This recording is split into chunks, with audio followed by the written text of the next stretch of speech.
All right, October 30th. Who gets the lion's share? Aren't you ashamed to reserve for yourself only the remnants of your life and to dedicate to wisdom only that time not directed for business? Seneca. In one of his letters, Seneca tells a story about Alexander the Great.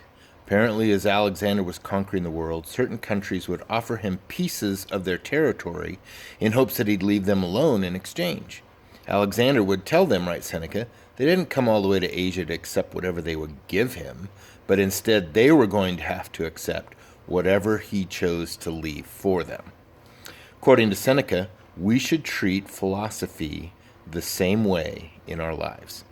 Philosophy shouldn't have to accept what time or energy is left over from other occupations, but instead we should graciously make time for those other pursuits only once our study is finished. If real self-improvement is what we're after, why do we leave our reading until those few minutes before we shut off the lights and go to bed? Why do we block off 8 to 10 hours in the middle of the day to be at the office or to go to meetings, but block out no time for thinking about the big questions?